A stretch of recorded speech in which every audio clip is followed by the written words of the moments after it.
Salve, moçada do primeiro B e também da primeira etapa, que o professor Feliciano gravando mais um vídeo para você, né? De matemática, correto? Dando continuidade com o nosso estudo de conjuntos, pessoal. Agora a gente vai estar estudando o que é a quantidade de elementos de um conjunto, correto? Então o que é que acontece? Que vem a ser a quantidade de elementos de um conjunto. Se A é um conjunto, certo? Finito, certo? O que é um conjunto finito?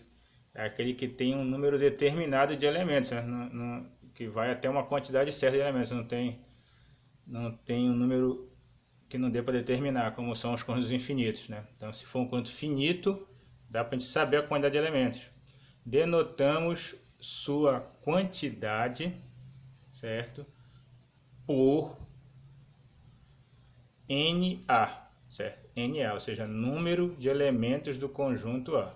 Então, se A é um conjunto finito, nós denotamos sua quantidade por esse símbolo aqui, NA, número de elementos de A.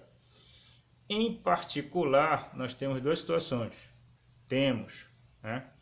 Primeiro, número de elementos do conjunto vazio, certo? Esse símbolo aqui, né? Onde está essa bola cortada, assim, né? Nós temos, isso aqui é o conjunto vazio.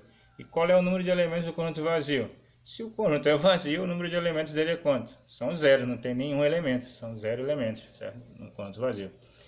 E quando o número de elementos de um conjunto A for igual a 1, isso quer dizer o quê? Isso só vai acontecer se A for um conjunto unitário, certo? Por exemplo, um conjunto formado, qual é o número de elementos do conjunto de papas? É 1, né? Porque só tem um papa, no caso. Então, esse é um exemplo de um conjunto unitário, certo? E outros por aí, certo? É ou não é um negócio divertido, pessoal?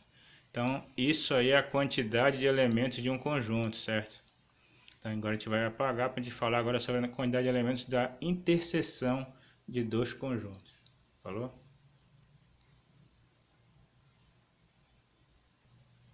Então, pessoal, dando continuidade, né? O que vai interessar também para nós é a quantidade de elementos da união de dois conjuntos, de conjunto A e um conjunto B. Vamos ver o que vem a ser, qual vai ser a forma para a gente calcular a quantidade de elementos da união de dois conjuntos, né? Do conjunto A e B. Ou seja, o número de elementos de A unido com B, né? Da união de A com B, unindo os dois conjuntos, vai ser igual ao número de elementos de A mais o número de elementos de B menos o número de elementos da interseção de A com B, certo? Então, repetindo, o número de elementos da união de A com B é igual ao número de elementos de A mais o número de elementos de B menos o número de elementos da interseção de A e B,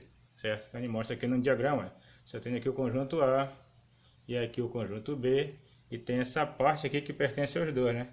Quando eu vou fazer a união deles, o que vai ser o total de elementos dessa união? Vai ser o número de elementos de A, mais o número de elementos de B, menos o número de elementos que tem aqui na interseção, certo? Por que a gente subtrai essa parte?